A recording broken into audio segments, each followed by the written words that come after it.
He boarded the flight alone, with his school paying for the seat and his dad's quiet warning still fresh in his mind.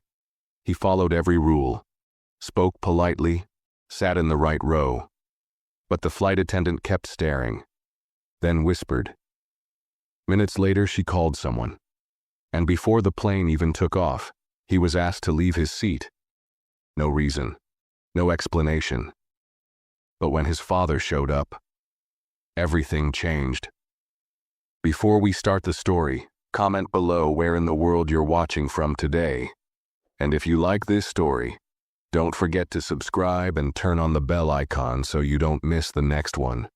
Cairo Bell sat alone near gate 42, hugging his backpack with both arms. His eyes kept shifting between the boarding sign and his phone screen. He had read the flight details 5 times already, just to be sure. It was his first time flying without family. The robotics competition in Seattle was a big deal, and his school had covered the cost because he'd won the state tech fair. Everyone clapped for him when he received the medal. But now, with his hoodie sleeves pulled halfway over his palms and his shoelaces double-knotted, Cairo didn't feel like a winner. He felt small. As the boarding announcement began, he waited for Group 3. His seat was 6C, business class. He had memorized it just like his dad told him. Stay calm, be polite, and keep your ID ready at all times, Lieutenant Dorian Bell had said that morning, before dropping him off at the terminal in uniform. Cairo had nodded. He knew what his dad meant, even if he didn't say it out loud. When Cairo stepped onto the plane, the air smelled like lemon polish and stale coffee. He moved carefully through the narrow aisle, counting rows. Row 6. He stopped and reached up to place his backpack in the overhead bin. That's when the flight attendant appeared beside him. Her name tag read Marla Weston. Her blonde hair was tied in a tight bun, and her smile didn't quite reach her eyes. You sure you're in this section, sweetheart? She asked, tilting her head. Cairo pulled out his boarding pass and handed it to her without saying anything. His fingers shook slightly. Marla looked at it, then back at him. All right. She didn't apologize, just walked away, like he'd caused a minor inconvenience. Behind him, someone coughed and muttered, Wrong row, probably. Cairo slid into his seat, his heart thudding against his ribs. He tried to shake it off. Maybe it was nothing. Maybe she was just doing her job. He buckled his seatbelt and glanced out the window, trying to focus on the clouds forming above the tarmac. But he could still feel her eyes checking on him from the front of the cabin. And even before the plane left the ground, Cairo Bell had a feeling this flight would be remembered for the wrong reason. The other 2 seats in row 6 filled up slowly. A tall man in a navy blazer took the aisle seat and gave Cairo a quick glance, then shifted in his seat as if needing more space. The woman by the window kept her purse on her lap, not saying a word. Cairo stayed quiet. He opened his laptop, hoping the familiar screen would calm his nerves. His competition slides were saved on the desktop, a clean design showing his hand-built sensor robot that detected motion using ultrasonic pulses. He'd worked on it for months, but now, staring at it, he couldn't focus. Marla walked by again, slowly this time. Her eyes locked on his screen for a second too long. Cairo noticed it but pretended not to. She paused near his row, adjusted a tray on the cart, then leaned toward the woman in the window seat. Let me know if anything makes you uncomfortable, she whispered, just loud enough for Cairo to hear. The woman nodded without looking up. Cairo's throat tightened. He looked around. No one else seemed to notice, or care. The rows behind him were filling up with passengers chatting, pulling out neck pillows, laughing softly. But all that sound felt far away. He sank deeper into his seat and closed his laptop. His phone buzzed. A text from his dad. Flight on time? Cairo replied. Boarded. Some weird vibes, though. He didn't want to worry him, but the tension in his chest hadn't gone away. Marla walked back toward the front of the cabin, this time whispering to another crew member near the galley. The man turned to look briefly in Cairo's direction, then nodded and picked up a small notepad. Cairo looked down at his own hands. He hadn't done anything. He hadn't said a word. But something had shifted the moment he stepped on that plane, and he could feel it settling in around him like cold air, heavy and quiet. 10 minutes passed, maybe more, but Cairo felt like he hadn't moved. His hands stayed folded in his lap, his knees tight together. He had planned to review his project one last time, maybe listen to music, but now every movement felt risky, like standing up might make someone think he was doing something wrong. Marla came back again, this time slower, holding a small silver tray with drinks. Her voice was bright when she spoke to the man in 6A. "Can I get you a white wine, sir? Or would you prefer the sparkling water?" He smiled and chose the wine. She laughed at something he said, a sound too loud for the space. Then she turned to the woman at the window. "Water okay for you, ma'am?" The woman nodded politely. Then Marla looked at Cairo. Her smile thinned. "Anything for you?" Cairo tried to speak clearly. "Just water, please." She stared for a second. "ID?" He blinked. "Sorry? I need to confirm your age," she said, her tone still pleasant, but the look in her eyes was sharp. "For the water," she added, even though it made no sense. She hadn't asked the others. Cairo fumbled with his wallet, pulled out his school ID and handed it over. Marla glanced at it, then handed it back without a word. She placed the water cup roughly on his tray table, so rough it nearly tipped. He stared at it, not at her, not at the others, just at the cup. She walked away before he could say anything. He didn't want to speak anyway. What would he say? That a cup of water felt like a warning? That he was being treated differently, but no one would believe it? The man next to him sipped his wine and leaned back in his seat, glancing at Cairo's hands resting on the tray. He didn't smile, just looked, then looked away. Cairo shifted in his seat. The safety video began playing on the small screen overhead, but his mind didn't follow any of it. The plane hadn't even taken off yet, and already his stomach felt hollow. His thoughts started spinning in circles. Should I have said something? Was that weird, or am I overthinking? Maybe I looked nervous. Maybe she's just strict with all kids. But he knew. Deep down, he knew this wasn't about rules. It was something else. Something that stuck to the back of your neck and made you sit straighter. Something that made you feel like you didn't belong in a seat that had already been paid for. His phone buzzed again. "All good?" He stared at the message, not answering. The plane door was still open. A few final passengers were boarding. Marla stood at the front, whispering again to the same male attendant. He held a small tablet now. She pointed toward Cairo's row with her chin. He glanced once, just once, and started typing. Cairo's heart beat faster. Not loud, not angry, just fast. He looked outside the window, but there was nothing out there except the reflection of his own face. Tense, quiet, and unsure what was about to happen next. The cabin lights dimmed slightly as the doors prepared to close, casting a soft orange glow over the rows. Flight 274 was now officially on the clock, but Cairo Bell couldn't stop watching the crew's movements. Every whisper, every glance between Marla and the other flight attendant felt like it had something to do with him. Maybe it didn't. Maybe he was just being paranoid. But deep down, something wasn't sitting right. He shifted in his seat, tried to adjust the air vent above his head, then stopped halfway through. He didn't want to draw attention to himself. Not again. Not after the water. Not after the ID check. Not after the way Marla said "sweetheart" like it meant you don't belong here. Cairo stared down at the half-full cup on his tray. The plastic lid had fogged up slightly, a small droplet sliding down the inside. He hadn't taken a sip. He couldn't. Something about the way it had been handed to him made it feel like it wasn't meant for drinking. It was meant for reminding. He leaned back into the seat cushion, trying to calm the tightness in his chest. The seat felt stiff, not the soft kind that first class was supposed to offer. He wasn't in first class, but business was still supposed to be better. It was supposed to feel different. But all Cairo felt was exposed. In the row across from him, a woman in her 30s pulled a cashmere blanket up to her shoulders and took out a romance novel. She didn't even glance at Cairo. The man behind him was already asleep, head tilted back, mouth slightly open. Nobody saw it, or maybe they did and just didn't care. Cairo rubbed his palms together slowly, trying to ground himself. His dad had warned him, not with fear, but with caution. Dorian Bell didn't speak in long lectures. He gave quiet truths. Even when you're right, stay calm. Someone's always watching you with the wrong eyes. He could hear those words now like an echo in his head. Stay calm. Stay polite. Don't give them a reason. But what happens when they don't need a reason? The seatbelt light came on.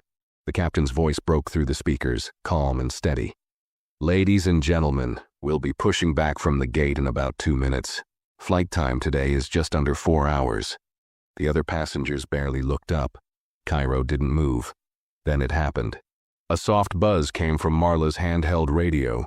She pressed the earpiece to her ear, nodded, and walked back toward Cairo's row. This time she wasn't carrying anything. No tray, no water. Just her voice. She crouched slightly, leaning into the aisle. Her tone was low, meant to sound friendly, but it was too even, too rehearsed. Hi there. Can I ask you to step off the plane for just a moment before takeoff?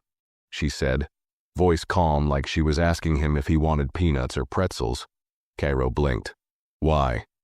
It's just for a quick verification, she said, smiling thinly. Standard procedure. We just need to make sure everything's in order.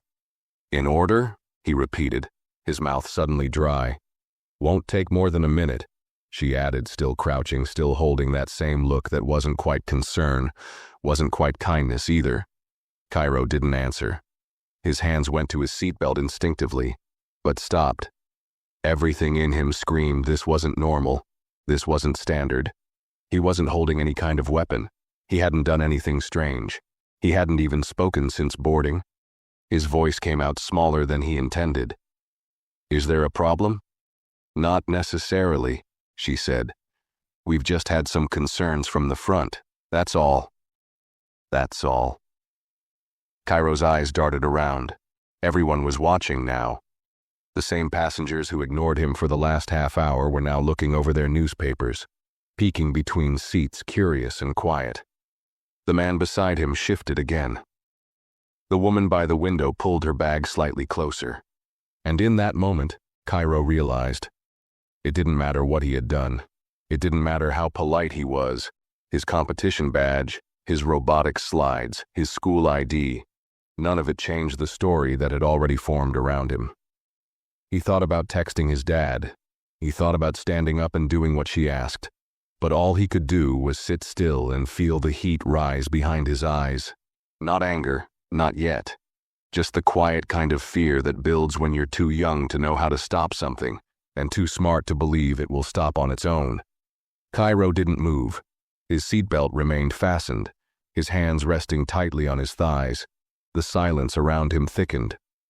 Marla stayed crouched, still smiling, but her eyes had gone hard. The kind of hard that didn't blink first. She wasn't asking anymore. She was waiting. His mind raced in every direction. He had followed every rule. He had arrived early, cleared security, shown his ID, stayed in his seat. He hadn't raised his voice or asked for anything twice, and still somehow he had become a problem.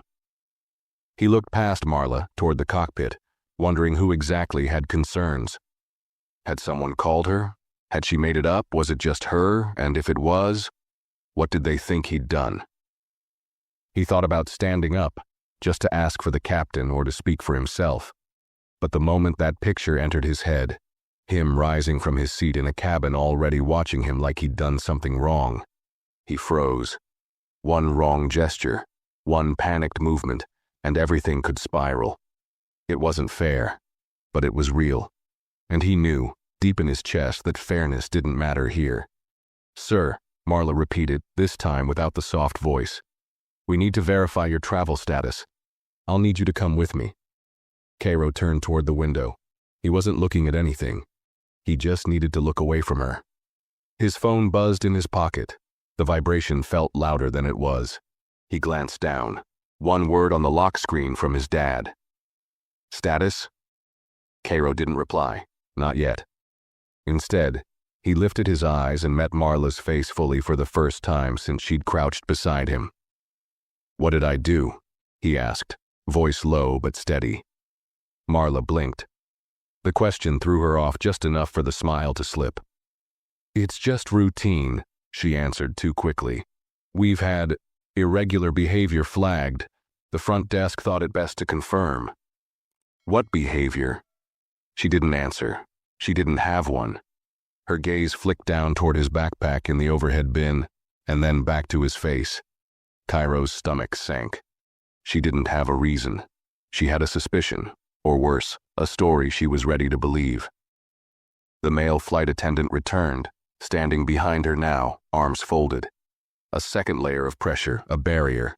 "You can bring your bag," the man said. "We'll return it to you before takeoff." Before Cairo could even respond, someone in row 7 muttered under their breath, "It's always something." The words weren't meant to be loud, but Cairo heard them. So did the row behind him. A couple of light chuckles followed. Someone shifted in their seat. His ears felt hot. His hands were cold. His mind kept bouncing between his robotic slides and the way Marla was staring at him now, like he was a locked door she didn't want to open, but had already judged. And then something in him gave way. Not anger, not pride, just a small thread of decision that snapped clean. He slowly reached down to unbuckle his seatbelt. The click was sharp in the silence. Then calmly, he pulled out his phone, turned slightly in his seat, and typed a single word in reply to his dad's message. "Issue." He hit send. Then he stood up, not quickly, not slowly. Just enough to show he wasn't afraid, but he wasn't stupid either. He reached up and grabbed his backpack. It felt heavier than before, not because of what was inside, but because of what it now represented. As he stepped into the aisle, he glanced one last time at the passengers still watching him, most of them too polite to stare openly, but not polite enough to look away. And then he walked past Marla and the other attendant, who didn't thank him, didn't explain, didn't look sorry. They just turned and led him back toward the front of the plane. Behind him, the cabin door was still open, and outside that door, someone else was already moving. Cairo stepped into the front galley with slow, measured steps. His backpack hung from one shoulder now, the strap digging slightly into his collarbone, but he didn't adjust it. His jaw was tight, his eyes scanning the area. No one explained what was happening. No one offered a seat. They just stood there, Marla on his left, arms crossed, the other attendant checking something on a small screen mounted near the beverage cabinet. The curtain behind them swayed gently, and from the corner of his eye, Cairo could see the pilot's arm through the half-closed cockpit door. The cabin door was still cracked open. The air outside was cooler, sharper, leaking into the stale stillness of the plane's interior. Somewhere out beyond the gate, the airport was moving, carts rolling, jet engines rumbling faintly. But inside this space, time had slowed down. Marla tapped her earpiece and leaned closer to Cairo, lowering her voice. "Security will be arriving shortly, okay? They just want to ask a few questions. Make sure everything lines up. Then we'll get you back in your seat." She said it like a favor, as if she was doing him a kindness. Cairo looked at her, searching her face for some sign, of doubt, of realization, of hesitation. But there was none. Just the same composed expression she'd had since the moment she asked for his ID over a cup of water. Like she had already made peace with whatever story she'd chosen to tell herself. He wanted to ask, "What exactly did I do?" But he already knew it wouldn't matter. Because when people don't see you, they don't need a reason. Just a feeling. And her feeling had now become enough to delay a flight and call in airport police. He shifted his weight from one foot to the other. His palms were sweaty, and the longer he stood there, the more it felt like he was shrinking. Not physically, but in the way people look at you when they've already decided you're a problem they need to solve. And then he heard it. Footsteps, not hurried, not loud, but steady. A voice followed, calm, firm, familiar. "Where is passenger Bell?" Cairo turned his head, quickly this time. And there, just outside the cabin door, stood a tall figure in full police uniform. The dark navy jacket, crisp pants, heavy belt, and silver badge all in place. The man's face was calm, but his eyes were scanning everything. Not with panic, not with anger, just with quiet calculation. It was his father, Lieutenant Dorian Bell. For a second, Cairo didn't move. The shock didn't come from seeing his father. It came from the way the space reacted to him. Marla straightened. The other attendant lowered his eyes. Even the ground staff just beyond the gate paused, unsure whether to speak or step aside. Dorian stepped onto the plane without asking. His voice didn't rise. He didn't need to ask if Cairo was okay. One glance was enough. He took a slow breath, then looked directly at Marla. I received a message from my son. What exactly is the issue here? His tone was low, polite, and controlled, but it cut through the air like cold steel. Marla opened her mouth, but no words came out at first. She blinked, clearly not expecting this version of parent to walk through the cabin door. Not like this, not in uniform, not with a badge that held more authority than hers ever would. We had some concerns from the crew, sir, she began, her voice a little higher now, a little less certain. About some behavior. It's just protocol. Dorian looked at her in silence for a full 2 seconds before responding. My son is 15. He was sitting in his assigned seat. He boarded with his proper documents. He texted me that a flight attendant requested ID to serve him a cup of water, then had him removed from his seat without explanation. I'm going to ask you again, directly. What exactly did he do that warranted that call? Marla glanced toward the other attendant. He busied himself with the tablet. Dorian's hand rested lightly near his radio, not threatening, just grounded. His voice stayed even, but now it carried weight. If you can't give me a clear answer, then I'll be filing a bias report with the Aviation Behavior Review Board. On the spot. Cairo felt something shift in the air. Not loud, not dramatic, but real. Marla hesitated. It might have been a misunderstanding. Dorian took a slow step forward. It wasn't a misunderstanding. It was a choice. And you made it. Cairo's throat tightened. For the first time since he stepped on the plane, he felt taller. Not because anything had changed about him, but because someone who looked like him had walked in with more authority than the people who had tried to reduce him. And in that moment, Cairo understood something very clearly. This flight was never about a seat or a safety protocol. It was about what people expect when they see someone who looks like him in a space they don't think he fits into. And his dad, he didn't yell, he didn't threaten. He just stood there, silent, firm, and dressed in the very uniform that should have protected his son from being seen as a threat in the first place. But it hadn't. And now someone would have to answer for that.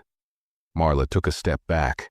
Her lips parted slightly, as if she had more to say, but the words never formed. Her eyes flicked between Cairo and Lieutenant Dorian Bell, trying to find a safe place to land, but there wasn't one anymore. The uniform, the badge, the calm, but heavy, voice. It had all landed too cleanly, too sharply, and now she was standing inside the exact spotlight she'd spent years avoiding. A spotlight she never expected would come from someone like him. I didn't mean any harm, she finally said, barely above a whisper. We just had to be cautious. You understand, right? Dorian tilted his head slightly. He didn't blink. I don't. He wasn't loud. He didn't need to be. Cairo had seen his dad speak this way once before, when a city council member had tried to brush off a pattern of patrol stops that targeted teens in certain zip codes. Calm tone, steady pace, no shouting. But the words left bruises. Marla stepped aside now, her back stiff, and the other attendant quietly disappeared through the curtain toward the rear. No one wanted to be part of this anymore, not directly. Cairo stood a few feet behind his father, his backpack still slung over one shoulder. He hadn't said a word yet. He didn't know how to. His chest was tight with everything. Shame, relief, anger, and something else he hadn't named yet. Maybe it was sadness. Not because of what happened, but because of how normal it had felt to be singled out. Because somewhere in him, he had expected it. And that expectation hurt more than the moment itself. Dorian turned slightly toward him. You okay? Cairo nodded slowly. But Dorian knew better. He didn't press. He didn't say, you should have called sooner, or why didn't you speak up? He just looked at his son with eyes that understood too well the weight of quiet injustice. Then he turned back to Marla, who was now clutching her service manual like it might protect her. "Here's what's going to happen," Dorian said. "My son will return to his seat. This flight will depart as scheduled, and your supervisor will receive a formal complaint along with a transcript of this interaction. If any record of this incident lists him as a disruption, I will personally file a grievance with the Department of Transportation and request an independent audit of your crew's bias record. Is that clear?" Marla nodded, her lips pressed thin. "And," Dorian added, "if anyone from this cabin so much as glances at my son with anything less than full professionalism, I will request body cam footage from every gate surveillance camera starting from check-in. I know exactly how long those archives are kept." The silence that followed wasn't empty. It was full, packed with the kind of gravity no apology could undo. And still, none came. No one said, "We're sorry." No one said, "This was a mistake." Because they knew it wasn't a mistake. It was a decision. And now they were standing in front of someone who didn't accept quiet racism disguised as caution. Cairo didn't speak as he followed his father back through the aisle. The passengers looked down, looked away, adjusted their blankets, suddenly found deep interest in their seatbelt buckles and in-flight magazines. A few stole quick glances, but they dropped just as fast when they saw who was walking ahead of him. When he reached row 6 again, Cairo paused. The same seat, the same small plastic cup of water still sitting untouched on the tray table. He slid back in and buckled his seatbelt. His fingers moved slowly this time, but with purpose. His dad stood in the aisle beside him for a few more seconds. "You remember what I told you?" he asked quietly, just for him. Cairo nodded. "Stay calm. Keep my ID on me." Dorian nodded once. "You followed every rule. This isn't your shame to carry." Then he reached into his coat pocket and handed Cairo something folded, just in case. It was a printed copy of the Robotics Nationals itinerary, stamped and signed by his school principal, with a second sheet, his name, competition number, school address, and emergency contact. Official, laminated. "You go win that trophy," Dorian said. Then he turned and walked out the cabin door without another word. The door shut behind him with a quiet click. The plane began to move. The plane eased back from the gate, its wheels bumping softly against the concrete as it turned toward the runway. Inside the cabin, everything returned to normal. On the surface. But for Cairo Bell, nothing about this flight felt normal anymore. The flight attendants moved down the aisle, doing safety checks, speaking in quiet, rehearsed tones, and avoiding eye contact with row 6 entirely. Marla didn't pass his row again. Another crew member, one who hadn't been involved earlier, walked through instead, head down, smile tight. Cairo sat still, arms crossed over his chest, his backpack now wedged between his feet. The laminated sheet from his father sat folded on his tray table. He hadn't put it away yet. A part of him didn't want to. Not because he needed it, but because it reminded him that someone had shown up when it counted. Someone had seen him. But even that couldn't erase what had happened before. His eyes drifted to the front of the plane, where the curtain had been drawn shut, the same spot he had been pulled to, the same space where the silence had been louder than any shouting could have been. The place where he had been asked to explain himself without ever being told what crime he was defending against. His chest still felt tight. He leaned back against the seat, trying to steady his breathing. But the pressure hadn't left. The whispers from before still echoed in his head. "It's always something. Wrong section. Unaccompanied minor." Each phrase harmless on the surface, but soaked in quiet judgment. He stared at the cup of water again. The plastic lid had a slight crack in it now, probably from how hard it had been placed on his tray earlier. He hadn't touched it. He wouldn't. It was more than water now. It was a reminder of how quickly people can turn a kid into a threat based on nothing but a glance. The man beside him, who had avoided speaking the entire time, finally shifted. He cleared his throat, then leaned in slightly. "You handled that well," he said, his voice low. Cairo didn't look at him. "I didn't do anything." "I know," the man replied. "That's what I meant." There was a pause, a long one.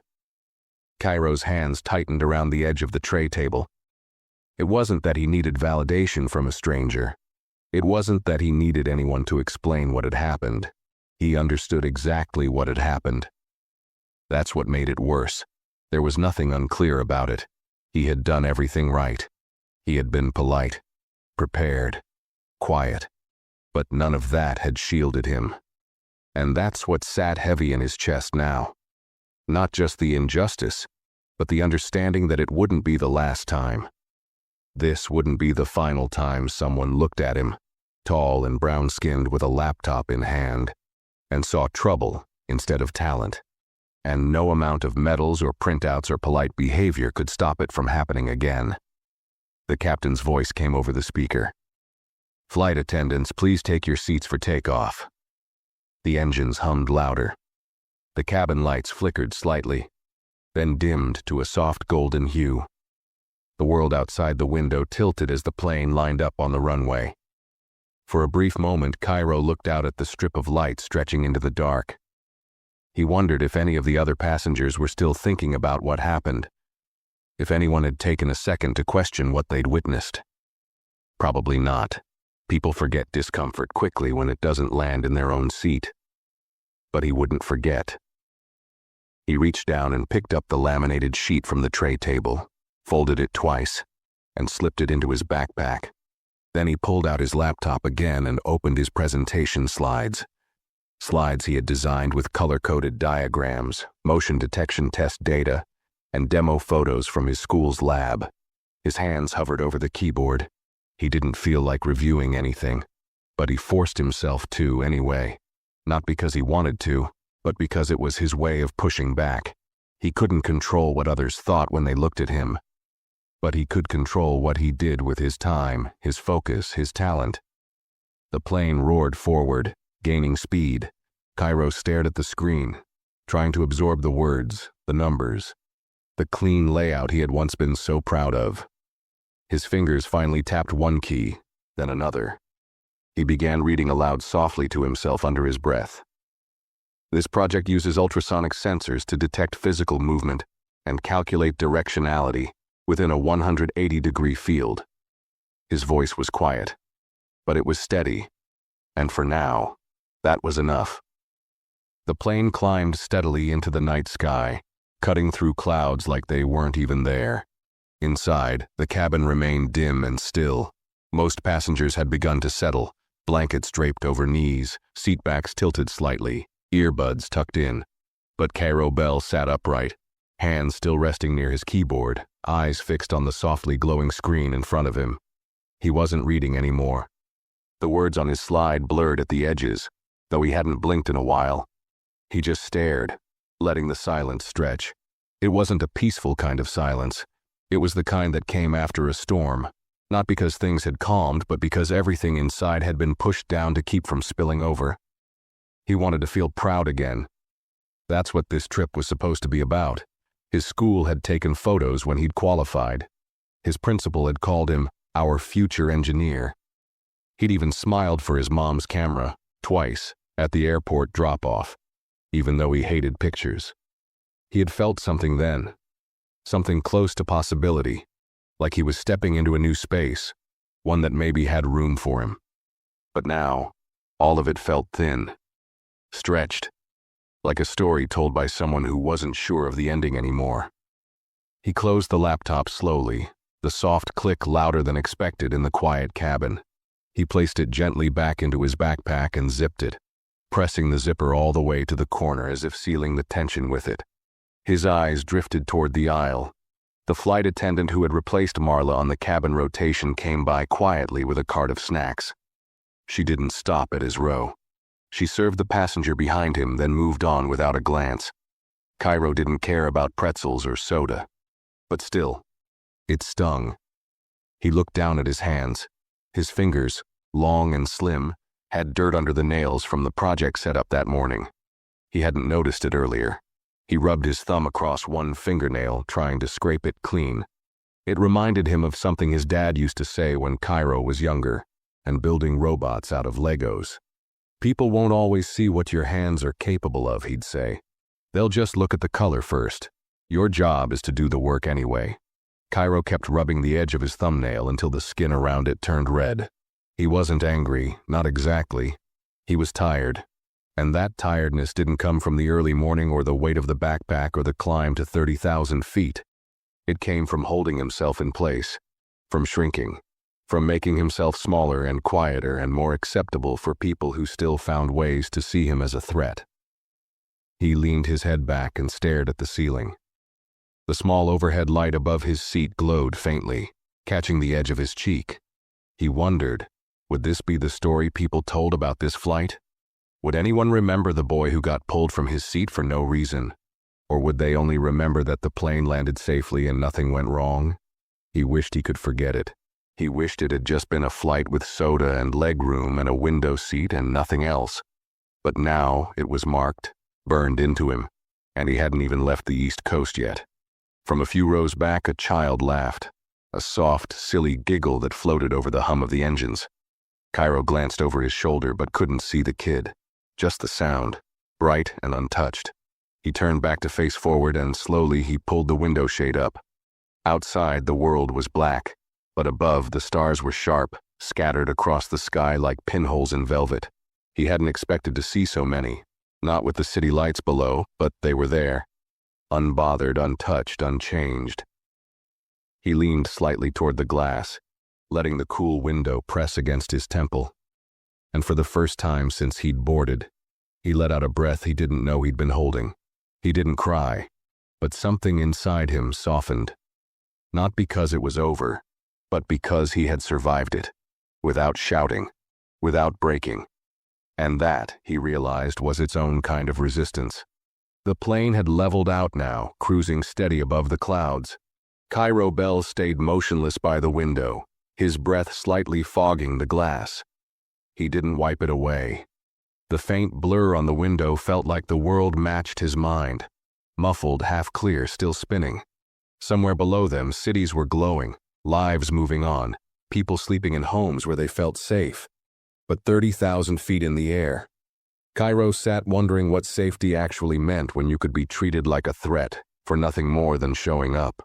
He slowly shifted his position, tucking one leg under the other.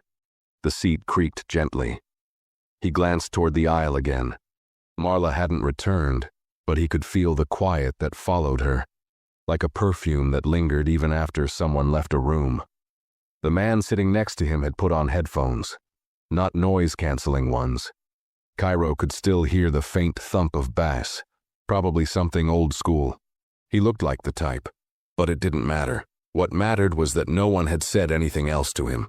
Not a single crew member, not even to check if he needed a blanket or headphones or if he was comfortable. It was easier for them this way. Avoiding was always safer than admitting, safer than facing the way discomfort settles when you're forced to look at something too close.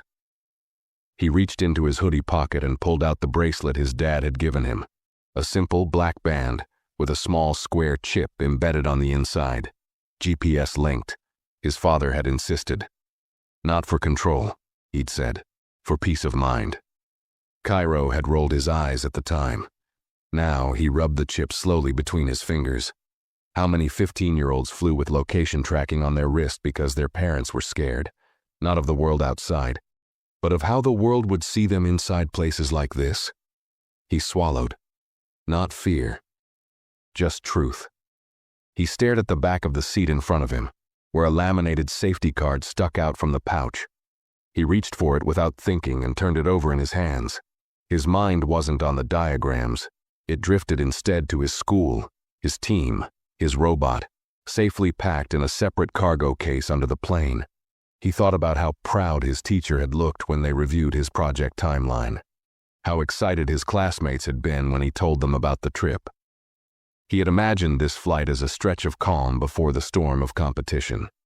Maybe review his code, watch a movie, snack on something too salty, fall asleep with his head against the window. Now it was something else entirely. This flight had given him another kind of education, one that didn't come with blueprints or circuit boards, one he didn't ask for. He leaned his head back again, breathing slow. It wasn't just about what had happened earlier. It was the way people around him had stayed quiet. The man behind him who muttered, "It's always something," but never looked again. The woman across the aisle who pulled her purse close. The attendant who watched Marla whisper but kept serving drinks. He thought about that. Not with bitterness, but with clarity. This was the part that stuck. Not the accusation itself, but the quiet that let it happen. His phone was in his lap, screen black. He tapped it once and unlocked it. A message from his dad still glowed near the top. "Let me know if anything changes. I'm nearby." Nearby. Even at cruising altitude, even after walking off the plane, his dad was still close.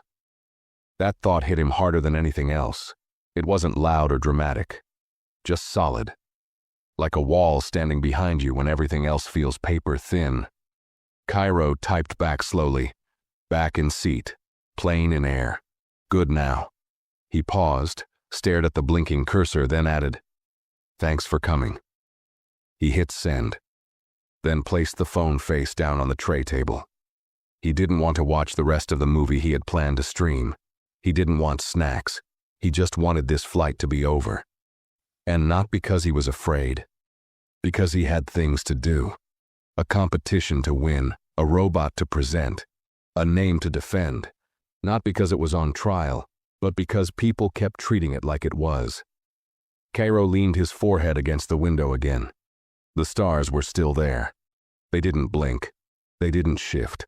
They just stayed where they were, visible, solid, indifferent. And maybe that's what he needed now. Not comfort, not apology, just space to be, unbothered, untouched, still. The hours passed slowly, stretched by the kind of silence that doesn't invite sleep. The kind that lingers in the chest and keeps the mind pacing, even when the body stays still. Cairo Bell hadn't moved much since takeoff. The cabin lights had been dimmed further after the drink service, casting a soft bluish glow that made everything look quieter than it was. Some passengers had slipped into sleep with their heads tilted, neck pillows propped awkwardly. A few screens still glowed here and there, half-watched movies, paused games, but most of the plane had gone still. But Cairo didn't close his eyes. He sat in row 6, seat C, upright and wide awake. Not because he wasn't tired, he was. But the kind of tired he felt didn't come from his body. It came from what he was holding in his head. A string of thoughts that kept tightening. He replayed it again. The boarding, the first glance from Marla, the ID check for water, the whispered conversations, the moment she asked him to step off. And then the sound of his father's boots against the jet bridge floor. It looped in pieces, not as one long scene, just snapshots. A flicker of her expression. The way passengers turned but never spoke. His own silence, how he hadn't asked why until it was too late. And how even that didn't matter. She hadn't answered. And what stuck with him the most, what dug deeper the longer he sat here, was how quickly everything had unfolded, how little time it took for someone to press a button and quietly decide he was worth calling someone for. Not because of what he said, not because of what he did, just because. He shifted again, rubbing his eyes. Not because he was sleepy, but to press something back inside. He wasn't angry anymore. Not exactly. He wasn't scared either. That part had passed when his dad walked in and took up the space no one else dared fill. What he felt now was harder to name. It was something that sat deep, like disappointment, but bigger, wider. Like the shape of something you can't quite describe, only feel. He picked up his phone again and scrolled without really looking, just needing something to move beneath his fingers. After a few seconds, he opened the photo app and went to the folder marked Project Bellbot. There it was, a row of progress pictures. His robot, version 1, bulky and uneven. Version 2, smoother, but still glitchy. Version 3, clean, silver frame, light sensors working, full range motion. The last picture was from the school lab just 2 days ago. The robot standing upright, red LED light blinking in its core. A faint reflection of Cairo's face showed in the glass table beneath it, half smiling. He stared at that reflection now, and something in his chest pulled tight. That kid, smiling, still felt a little too far away. He tilted the phone down, then placed it back in his hoodie pocket. He thought about his dad again. How he'd walked in with full uniform, zero hesitation, not a flicker of uncertainty. How he'd spoken clearly and directly, while the flight attendants suddenly forgot the story they'd been building. And it made him wonder, why does it take a badge for people to listen? Why did it take a uniform to make them pause? Would they have even looked twice if his dad had walked in wearing jeans and a t-shirt? The question stung, because he already knew the answer. And yet, that truth didn't make him feel smaller. Not now, not anymore. It made him sharper, more awake, like he'd just understood something bigger than the flight, bigger than the humiliation, bigger than the apology he never got. It was this: the world didn't bend toward fairness on its own. You had to push it, not by yelling, but by showing up, by standing in your place when someone tried to move you, by making sure that if they saw you as a problem, you became a problem they had to answer for. He pressed his back into the seat and let his shoulders settle. Then, slowly, he reached into his bag and pulled out his notebook. Not the laptop this time. The notebook. The one with handwritten sketches, diagrams, little thoughts scribbled in corners. He flipped past the pages of design models and landed on a blank sheet. Then he picked up a pen. Not to work on his robot. Not yet. Instead, at the top of the page, he wrote in small block letters, Seat 6C, day they tried to make me invisible. And underneath it he began to write, not a complaint, not a rant, just a clear list. What happened, what was said, what wasn't said, who looked away, what he felt, and what it all meant. Because he knew something now. He wouldn't just win by building robots. He would win by remembering, by making sure the silence didn't erase him, by leaving behind more than just a story people might forget. He would leave a record. The pen moved slowly in Cairo Bell's hand, the point scratching lightly against the paper as the engine hummed beneath him. The words didn't come quickly. They weren't dramatic or poetic, just true, one thought at a time, simple, clear, brutal in their plainness. Flight attendant asked for ID to serve me water. Told to step off the plane without explanation. Passengers watched. No one said a word. Father arrived in uniform. Tone in the room changed. He paused after that last one. His fingers hovered above the paper, gripping the pen a little tighter now. He stared at the sentence, unsure whether to underline it or cross it out or just leave it as it was. It said too much and not enough all at once. Why did it have to take that? Why wasn't his presence enough? He'd done everything right. Carried himself carefully, sat quietly, moved respectfully, and yet all it took was a glance, a suspicion, and a story was written around him before he had the chance to speak a single line. He blinked slowly and looked up, not at anything in particular, just to give his eyes a rest. His neck cracked slightly as he rolled his shoulders. The seat still felt stiff under him. The air around him hadn't warmed. He thought back to the terminal, to the moment before it all started. He had felt nervous, yes, but also excited. He'd replayed his presentation in his head, his practice speech timed almost perfectly. He'd even thought about what snack he might get on the plane, whether he should skip it to stay sharp. That version of himself, the one with the medal around his neck and the school cheering him on, felt like a ghost now. Not gone, but flickering. He wondered how long it would take to get that feeling back. The one where the world didn't feel like it had its thumb pressing gently, constantly, on the top of his head. He flipped to the next page and wrote a single line at the top. What I wanted from this flight. Underneath it, he started a quiet list. Peace, sleep, to feel proud, to be left alone, to be seen only as a student. The last one stopped him. He stared at it, then lightly circled the word only. He didn't want special attention. He didn't need to be praised for boarding a plane or winning a school prize. He just wanted the same blank slate assumption other kids got, the benefit of the doubt. But instead, he had been forced to prove something no one else had to prove. That he wasn't dangerous, that he belonged in that seat. And no one had said it out loud. That was the worst part. No slurs, no threats. Just soft smiles that felt sharp. Quiet requests that sounded polite but landed hard. That's how it always was. Subtle, measured, but heavy. He lowered the pen again, writing slower now. They didn't yell. They didn't accuse. But they made me feel like I had to earn the right to sit down. The page stared back at him, and he stared back, unmoving. He hadn't cried. Not on the plane. Not at the gate. Not when Marla looked at him like he was something she didn't trust.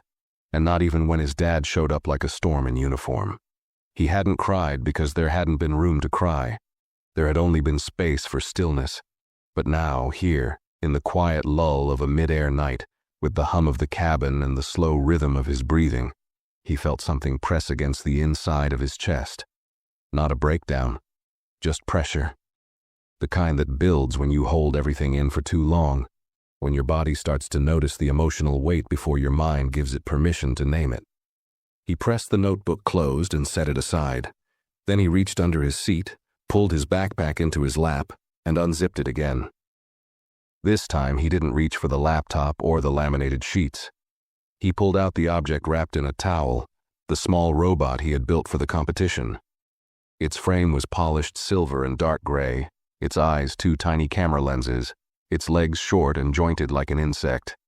Compact, clean, efficient. He cradled it in both hands, turning it gently to check the sensors. Still working, still ready. And for the first time since boarding, a small breath escaped him. Not relief, not satisfaction, just something quieter. Something like, I still did this. They had tried to shrink him down into suspicion, but this robot, was proof of who he was when no one was looking. He placed the robot carefully back into the towel and zipped it shut, tighter this time. Not to hide it, but to protect it, the same way he'd been trying to protect himself all night. Then he looked out the window again.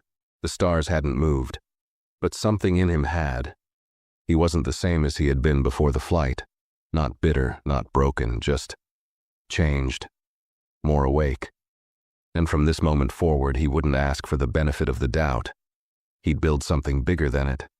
By the time the captain's voice crackled through the overhead speakers announcing the start of descent, Cairo Bell had already packed his things, not in a rush, not nervously, just carefully, intentionally.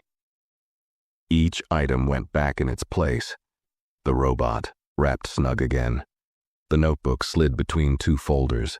The pen clipped to the inside pocket. His hands moved without hurry, but with the quiet precision of someone who'd had enough time to sit with his thoughts and now needed something to do with them. The rest of the cabin slowly came back to life. Blankets were folded, seats returned to upright, conversations restarted in soft, scratchy voices. The man beside him yawned, stretched once, and gave Cairo a polite nod. Still no real words. That was fine. Cairo wasn't in the mood for talking anyway. He looked out the window. Morning had started to bleed into the edge of the horizon, just a pale streak of orange resting on the curve of the world.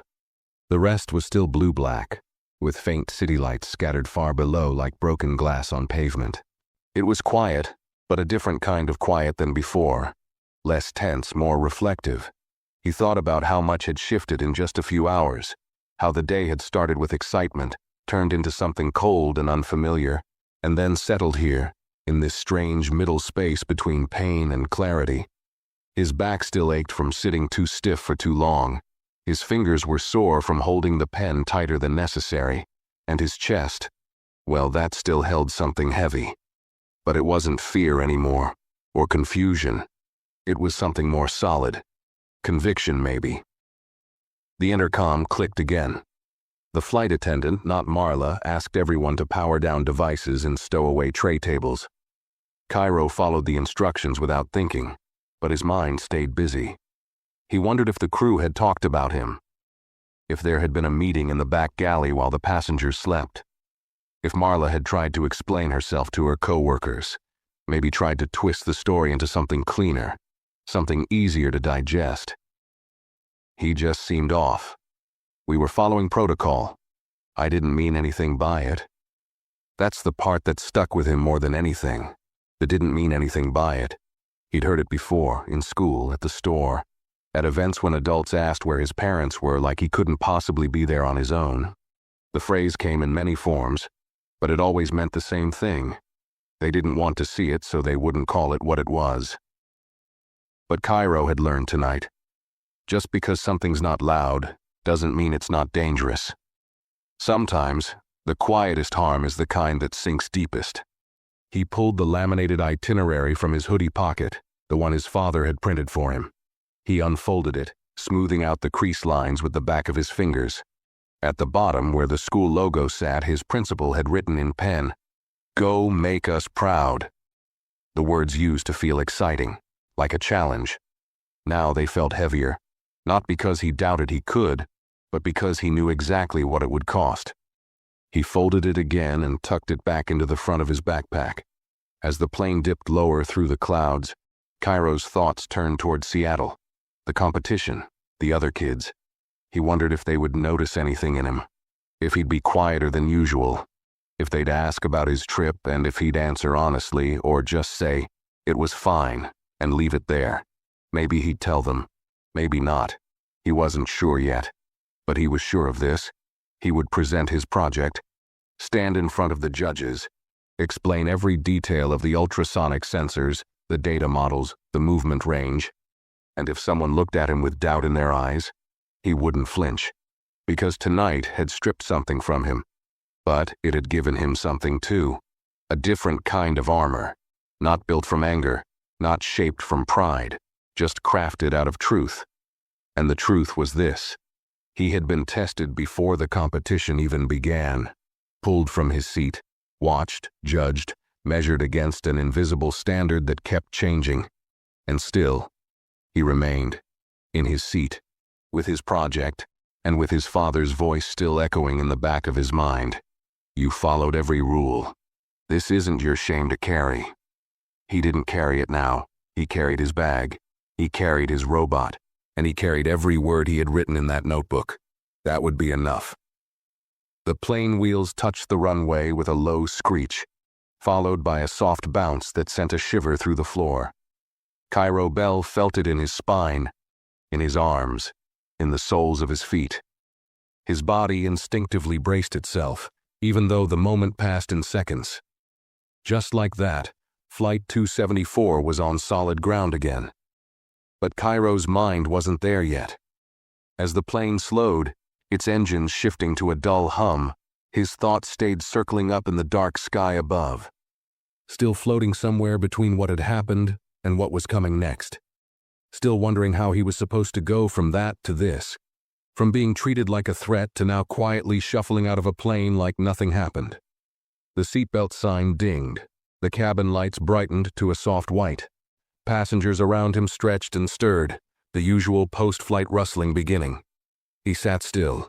His hands rested on his thighs, fingertips pressing gently into the fabric of his pants. He listened to the sounds, seatbelts unbuckling, overhead bins creaking open, plastic bags crinkling. A few voices murmured about connecting flights and rental cars. Life resumed. But for him, the moment still hung in the air like a room where someone had just shouted, and no one wanted to mention it. The man beside him stood and reached for his carry-on. As he did, he paused, just for a second, and looked down at Cairo. "Take care, kid," he said. Cairo glanced up, gave a small nod. He didn't know what else to do with the comment. He appreciated it maybe, or maybe not. It was hard to tell. The words were soft, but they didn't undo the silence from earlier. Still, they were something. A small flicker in a space that had mostly chosen to stay dim. He waited until the aisle had cleared a bit before standing. He moved slowly, methodically, no rush. He reached for his backpack, slung it over one shoulder, and double-checked the front pocket. Robot secured, notebook sealed. Everything that mattered was still with him. As he stepped into the aisle, he felt it again. that invisible weight that always seemed to come when he moved through spaces not built with him in mind. The way eyes sometimes lingered, the way people gave just enough room but never too much warmth. It was subtle, always subtle, but he had learned to feel it. He walked past the rows, past the curtained galley, past the door where everything had shifted hours earlier. Marla wasn't there. She had been replaced by another attendant with short dark hair and tired eyes, who said nothing and didn't meet his gaze. That was fine. He didn't need eye contact now. He didn't need a final word. The damage had already been done and survived. He stepped off the plane and into the tunnel. The air was cooler here, thinner, like the transition between two stories that didn't match. He followed the narrow path toward the gate. His shoes tapped quietly against the rubber flooring, each step forward soft but sure. At the end of the tunnel, the brightness of the terminal opened up around him. White lights, blinking arrival screens, people in business suits walking fast. A family struggling with too many bags. Someone on the phone talking loudly about a hotel shuttle. He kept moving. Somewhere ahead, a volunteer held a sign with his school's name on it. West Grant Regional STEM. The woman holding it wore a yellow staff lanyard and smiled when she spotted him. "You must be Cairo. Glad you made it in safe," she said cheerfully. He nodded, adjusting the strap on his shoulder. "Yeah, thanks." She started talking about baggage claim and schedules, but her voice faded slightly as he scanned the terminal.